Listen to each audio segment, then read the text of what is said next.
On the season premiere of Out of the Shadows, Ball State welcomes 5 freshmen and 2 Indiana All-Stars to campus. A local star returns to his hometown, and past champions visit with this year's team. Out of the Shadows starts now. What you achieved in the past doesn't give you a right to anything. Your goals are within reach if you honor those before you, whose banners hang from the rafters. Understand the hours, the pain, the sweat, the sacrifice needed to see the light. You've given yourself to the game, to the letters on the front of your jersey. Are you all in? This is your time. This is your town. This is your team. It's time for Ball State basketball to step out of the shadows.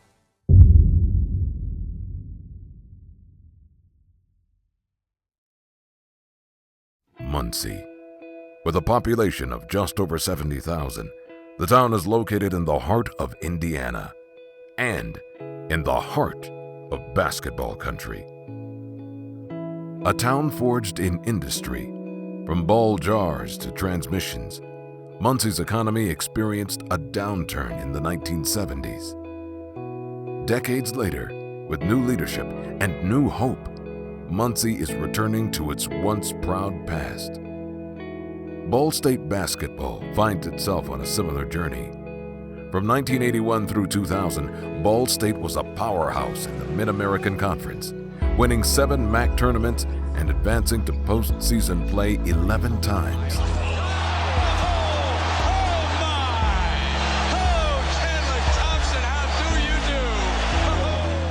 Local heroes, from Ray McCollum to NBA star Bonzi Wells, added to the spotlight. But the success faded, leaving the program in the shadow of its former glory. Until now, with a highly touted freshman class, including 2 Indiana All-Stars, and the return of another Muncie native, second-year head coach James Whitford has the spotlight shining again on the Cardinals.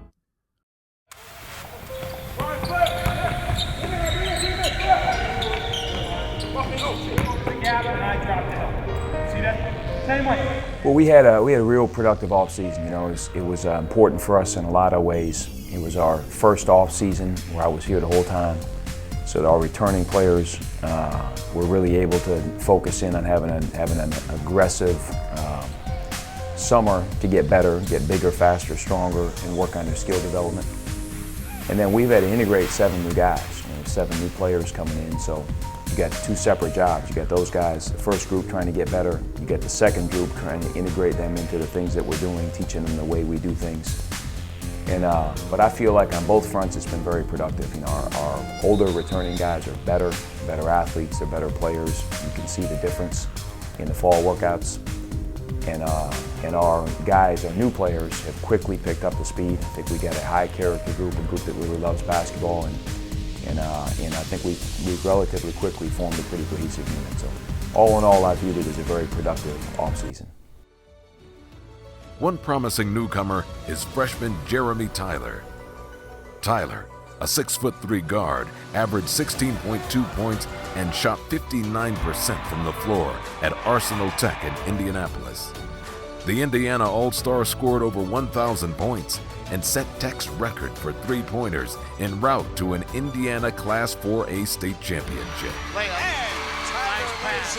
Ball State was one of the schools that really stuck with me more than the other schools that came to every game I was at. I really chose Coach Whitford.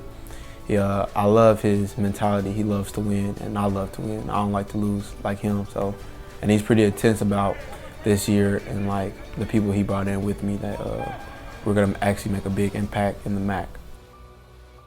We do defensive drills. We had them at 7 a.m. before, and then we had a couple in the afternoons after before practice. But coaches, they've been working with me with my ball handling after practice, 10 minutes of ball handling. I've been shooting after practice, before practice, late at night sometimes. Sometimes I come in by myself and I just work on stuff that I need to work on.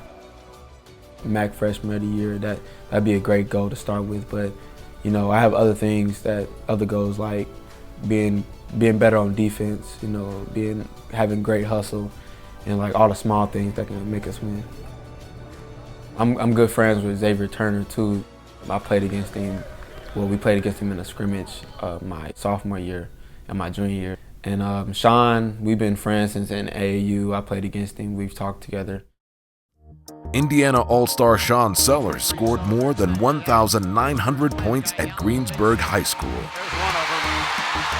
Sean Sellers. As a senior, he averaged over 20 points and nearly 8 rebounds, leading his team to an Indiana Class 3A state championship. As a freshman, I think the biggest thing would just be to help contribute any way I can. Try to learn everything that I can as fast as I can. You know, it's going to be a learning process, but I think throughout the season things will get a little easier and just get used to everything. Part of the reason they came here was the opportunity to contribute early. And based on our situation, that opportunity is very big. And there's a lot of pressure and responsibility that comes with that. To be a freshman and be counted on as heavily as we're counting on some of our young guys. And so they have to let that pressure be a real positive. It's what it is, it's a great opportunity. Their focus should be outstanding because they're going to have big roles this year, and we need them to have big roles, and they're more than capable of having very big roles.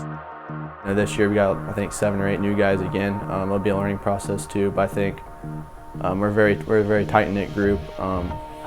There'll obviously be bumps in the road, but I think this year compared to last year, I think we'll be a lot more competitive, win a lot more games. They're going to impact us a lot, and quite honestly, whether they like it or not.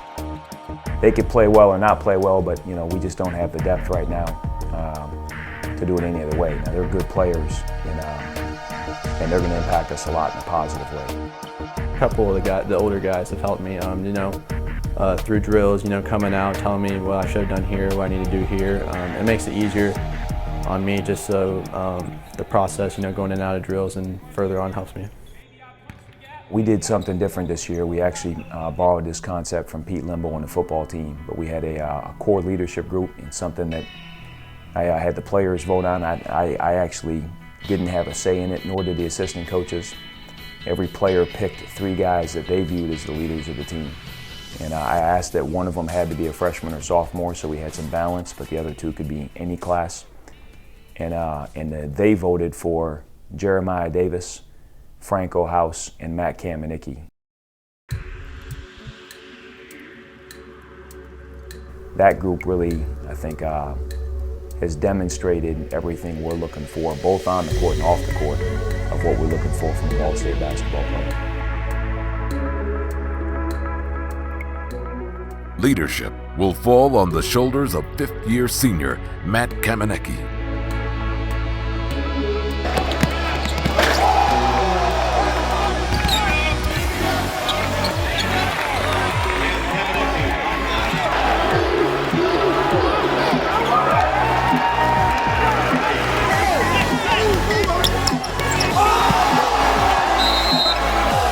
It feels great to be back, healthy, and you know, last year sitting out, you just get a different perspective.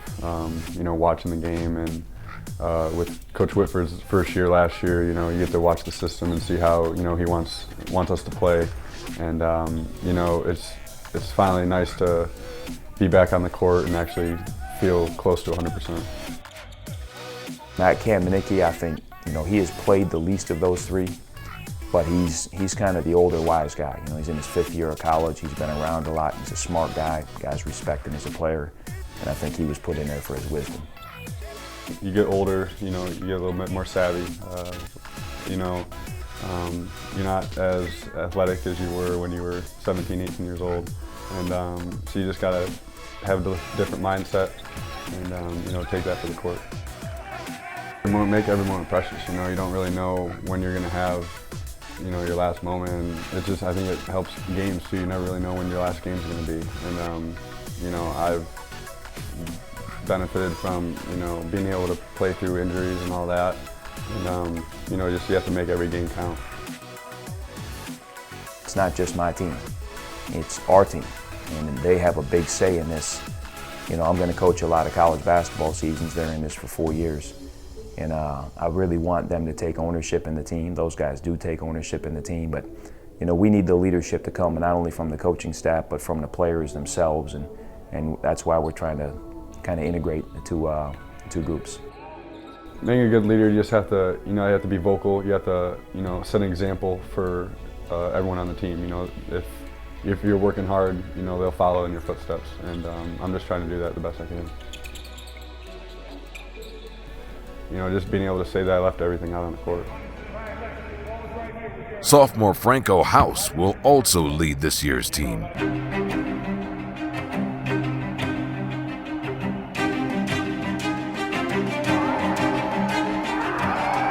The 6'6", 234-pound forward played in all 30 games with 21 starts a year ago.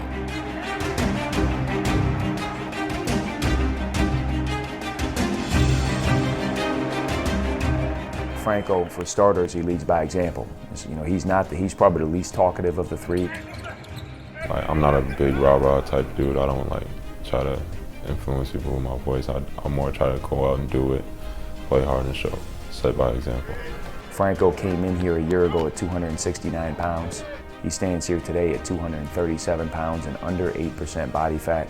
He's moving. He's one of the fastest guys on the team at his size. He's a much better basketball player, and I think he was voted in by his peers out of respect for his work ethic. Coaches wanted me to push, but me for myself, I wanted to sum up too. I mean, you don't want to be overweight and tired in a basketball game, so I think it'll affect a lot. It'll allow me to play more aggressive, crush the boards, and not be as tired, be able to stay out of foul trouble.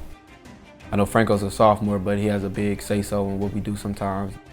It's a luxury to be honored as like the captain of the team as a sophomore, but then again, you're gonna feel a little pressure because you're young still and you're still learning, but you got to step up. I think it's important, and I think it's important for those guys to look up to him. I think it's important for me to get feedback from them. This year, I wanted to work on my talking more, which we need to do as a whole team, I believe. Last year, we didn't communicate well on defense, and it showed. We weren't the best defensive team. We just want to come out and play as hard as we can. The final member of the core leadership group is Jeremiah Davis. Davis played locally at Muncie Central High School, where he was named the Star Press Athlete of the Year for boys basketball in 2009 through 2010. Davis transferred from the University of Cincinnati in January.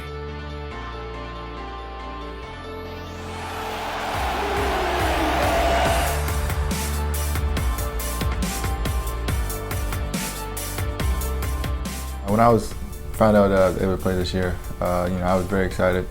You know, being able to get on the court and help my team win as many games as possible. Being back home is great, you know. Being close to the family and then being at Ball State is a great honor. He's well raised. He's got two parents who have taught him a tremendous value system. He respects them a great deal. He shows that respect to everyone across campus. He has a great way of dealing with his peers, and yet he loves the game and wants to be a great player. Him being a part of the NCAA teams just shows that he can be a leader. Playing the Big East was, you know, a big time conference. Made it to the Sweet 16, made it to the Big East Championship, things like that. You know, was ranked top 10 in the nation at one point. So, you know, definitely have a lot to bring, and very honored to be here at Ball State. We have this off-season shooting program, and Jeremiah Davis was certainly the most aggressive in that area. Put up the most shots of anyone this summer, and worked relentlessly. Additionally, on top of what we were doing as a team, he's also the most vocal. If we're going to have a team meeting, he's the one calling it. He's got a great way of taking the young guys under his wing, and so I think he leads both vocally plus by example. And I think when he got here, he established that he was a big-time leader. He was vocal. He's more of a vocal leader.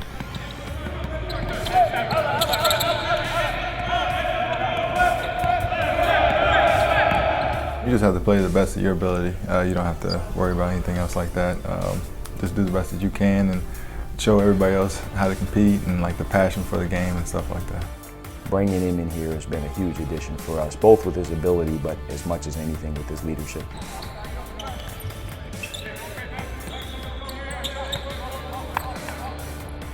This year we can teach, so the coaches don't have to do as much. And now it's more like the players are leading, and the players have to lead by example.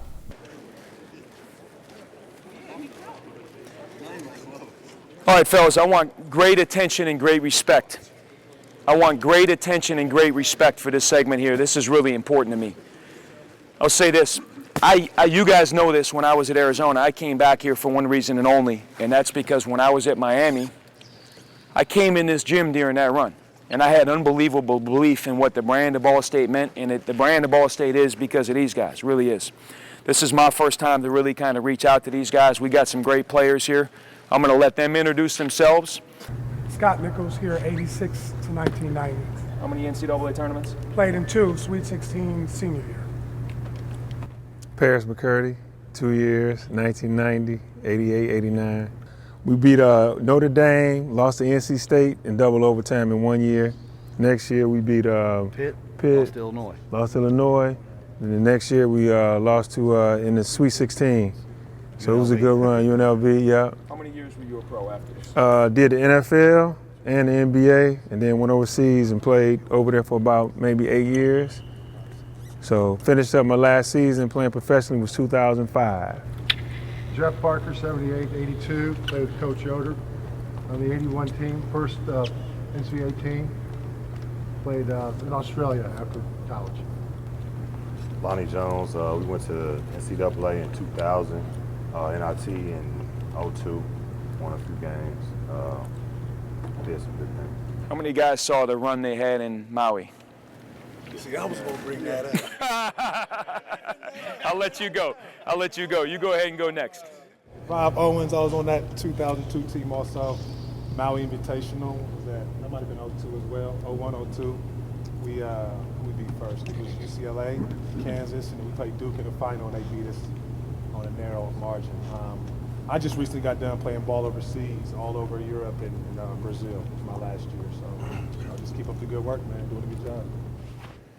P.D. Jackson guys played 99 to 02, so see if I hang 2 of those banners up there, so it's great to be back. Local kids, so proud to have Coach here, and I'm not going to see. Appreciate it. Rick Hall, 1985 to 1989, and I was on the 1986 NCAA team and the 1989 NCAA team. Matt McCollum, I was on the 01 to 05 teams with these guys with NIT. Sean Parrish, I graduated in 1990. I was on the 89 team and the 90 Sweet 16 team. Keith Stallings, I'm looking up here. 88, 89, 90, 91, 92, 2 NCAAs, wow. 2 NITs. Glad to be back with you guys. Glad to have Coach back, and also wonderful to be around the ex-players. 10 possessions and no turnovers. Coach, keep them shoving on the baseline. Subtle things about the way at which we'll put in different things that we're trying to, put them in, the pace at which we put in parts of our offense or parts of our defense. I certainly feel better and more experienced and have a season under my belt as to seeing what really worked and what didn't, so we can tweak some things there. And I thought that's been a great learning experience for me. And then probably as much as anything, is where we really feel like we're trying to build a culture that fits who I am as the head coach, and we're a year further into being there. The players that they feel it's much further along. It's not hard to, if you're in our group, it's not hard to measure. We're significantly further along in building our culture, and that's probably the most important thing for us. This is for all the new guys. Bick, Sean Sellers, I'll put you in this category sometimes. You're 7 days into practice, and you know what? You start to feel a little bit of anxiety because you don't feel like you're playing well. And you know what happens? It compounds for you in there, and then one mistake becomes a second mistake, becomes a third mistake, and for everyone. Ray, it happened to you, could happen to Jeremy Tyler. If you're a new guy, take a deep breath. Let our style of play work for you.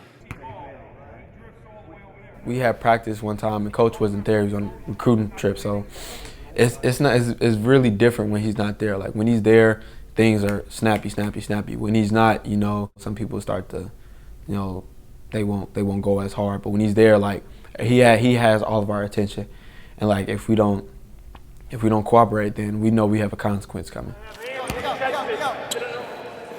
Good, high hands closer. Good, now guard, midsection, eyes on his midsection. Guard the ball.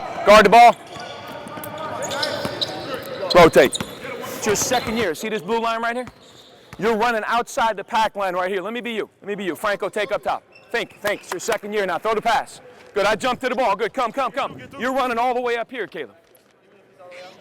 Your pack line. You're never outside the pack line. If you're not guarding the ball, I'm right here. You're pressuring the ball. I stay in the pack line. I close out. We build walls around the ball. Think.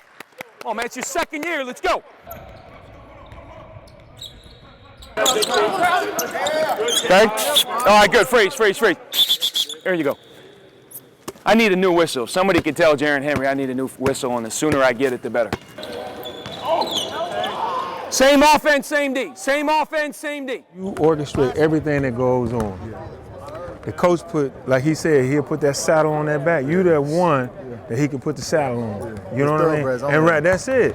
You got it. You there. You have everything right now that it would necessarily take to get this thing done. You got the size, you got the body, you got the basketball IQ. Now you just got to show the determination, have the passion to want to win.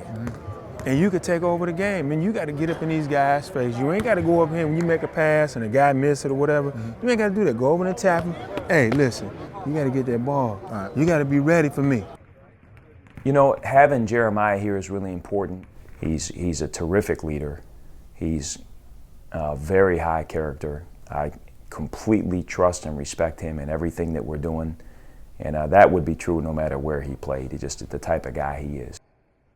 We're 6 days into a 100-day season. Yeah. You know, that's coming. But you got to take incredible ownership in that spot. All right? Yeah. Red, you down at that basket. Jeremiah, when I first got here, Jeremiah made it clear that he was going to be a leader. I could tell, and when we doing workouts, he's being loud, clapping his hands, telling everybody to wake up and get ready. Encourage one of the other guys. Come in with you. Let's go and work out. Let's get some extra shots. Let's do this, do that. Yeah. Nick, tell him, man. I'm telling him how I ain't never played with a point guard that has never got the ball stolen except for Nick. That was it. And I'm saying, look at his body, Nick. Yeah, what body, he got it. So what you got to do, though, you got to stop leaving your feet when you pass that ball. Yeah, because what you're doing is you handling it, right? You waiting for somebody to come off the cut. Nobody's coming off the cut open, right? Yeah, leave you open. Yeah. So now you're on the island, right? And so what you got to do, though, is when you're on that island, they're not coming. You got to go. All right, let's go. Yeah, you got to go. Our all-in culture is the thing that we care about the most. We can play well on offense or play well on defense, but it's our blue-collar work ethic day in, day out that we take tremendous pride in. Never taking a day off. Every practice matters. Every drill matters. Every rep matters. And being consumed with becoming great at that. And as we do that, then our system and our style, which is man-to-man defense, up-tempo, fun, attacking system, they grow in and of itself. But you know, the key for us is to think in short windows and try to become great at the things that we do every day. Same way, same 26 seconds. Start in the charge circle. 1 foot in the charge circle. Let's go. High hands, high hands. High hands.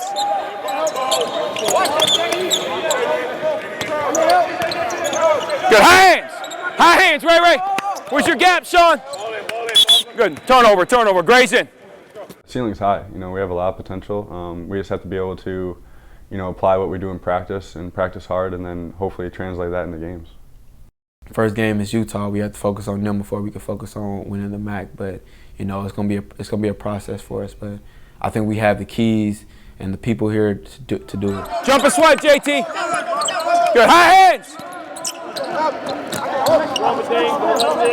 Good crowd. Who's the crowd guy? JT. Good, high hands. Good, Rocco. Fellas, good job. My vision for this program is to build it back to a championship caliber program. That's why I came here, and that hasn't changed one bit. And I don't have any question that we're going to get there. I don't always know the timeline at which we're going to get there. And but this sounds cliche. I really don't worry about it. You know, I try to stay totally consumed with our process of getting better. And the timing of everything will take care of itself. But if our process is outstanding, we're going to win championships here. You know, the Muncie community cares a lot about our program, and right now, one of our jobs or challenges is to re-engage the community at a much higher level. I know people here are itching for a winner, and we haven't had that in quite some time, but our job is to build this thing back up and re-engage. We very much want to be Muncie's team. We do a number of outreach things throughout the city. We will always do it, and so I think re-engaging that energy throughout the city is an important step for us. On the next episode, a family tragedy brought Jeremiah Davis back to Muncie. The season opens at Utah, and a sibling rivalry is renewed. Out of the Shadows is a production of Ball State Sports Link, an immersive learning production.